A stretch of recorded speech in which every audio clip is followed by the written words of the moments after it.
Imagine waking up one day and realizing your thoughts aren't really yours. Your beliefs, your identity, even your memories slowly replaced by someone else's ideas. Sounds like a movie, right?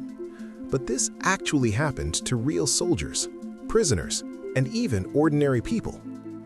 This is the dark psychology of brainwashing and how someone can completely rewrite another person's mind.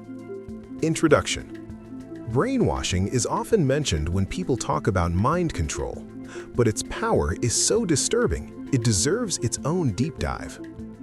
When someone is brainwashed, they don't just follow orders. They become mindlessly obedient, sometimes out of fear, sometimes just to survive. They lose something fundamental, the ability to think freely. And the scary part? Brainwashing doesn't always look like torture or imprisonment. Sometimes it happens slowly and quietly. The origin of the term. The word brainwashing was first used in the 1950s by journalist Edward Hunter. It appeared during the Korean War when American soldiers were captured as prisoners by Chinese forces. When some of these soldiers were released, they shocked the world. Many openly criticized Western culture and even claimed they supported communism. People believed the Chinese had discovered a terrifying new form of mind control. But the truth was even more unsettling. These psychological manipulation techniques had existed for centuries. What brainwashing actually is? Brainwashing is also called thought reform.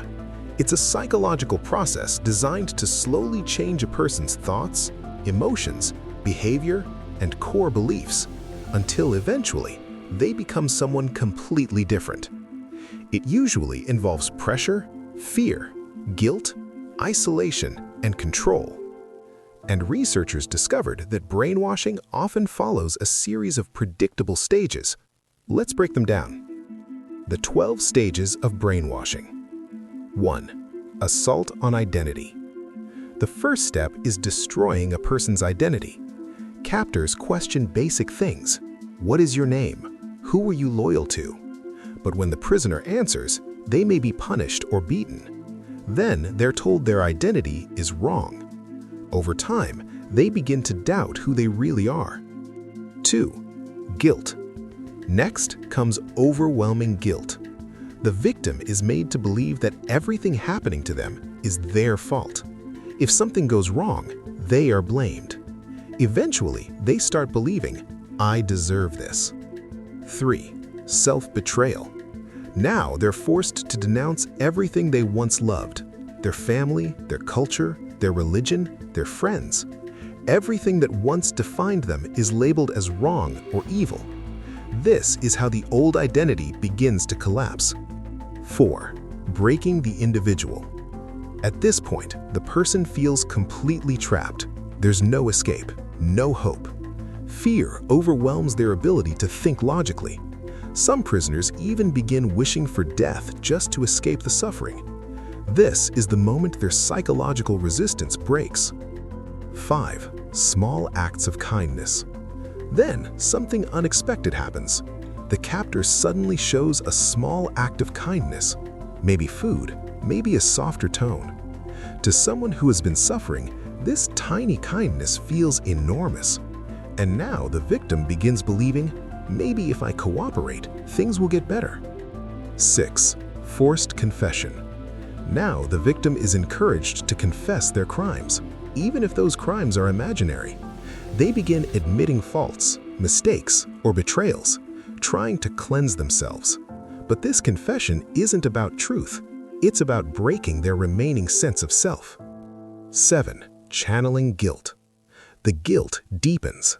Now, the victim feels guilty not just for actions, but for who they are, their beliefs, their personality, their past.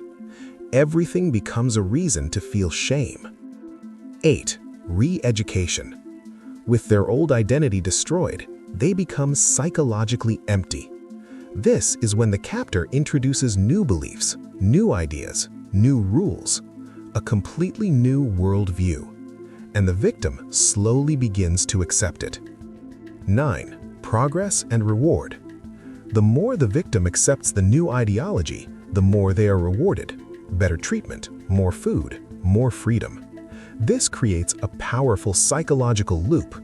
Obedience equals survival. 10. Final confession. Eventually, they're asked to give a final confession, but this time they speak as their new self. They openly reject their past identity and embrace the new one created by the system. 11. Rebirth. Now they are treated like a new person. Their obedience is rewarded. Their past beliefs are punished if they resurface. This reinforces their transformation. 12.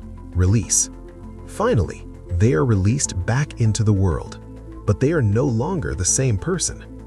They carry a completely reconstructed identity, and society often struggles to understand how this happened. Psychological effects. Brainwashing can create what feels like an entirely new personality, but in many cases, this transformation is actually a survival mechanism. The victim adapts to the environment to stay alive.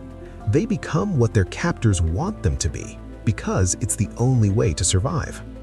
The good news: the human mind is incredibly resilient. When victims are finally removed from danger, the effects of brainwashing often begin to fade slowly over time. With therapy, support, and safety, many people regain their original identity. But the experience can leave deep psychological scars. Brainwashing isn't just history. The same psychological principles are still used today in cults, propaganda systems, manipulative relationships, and even extreme persuasion tactics. Understanding these methods gives you something powerful: awareness. And awareness is the first defense against manipulation. Because the moment you understand how your mind can be controlled, you take the first step towards protecting it. If you want to understand more about dark psychology, manipulation, and the hidden patterns of human behavior, subscribe to Mindcraft UK. Because sometimes the most dangerous control is the control you don't even realize is happening.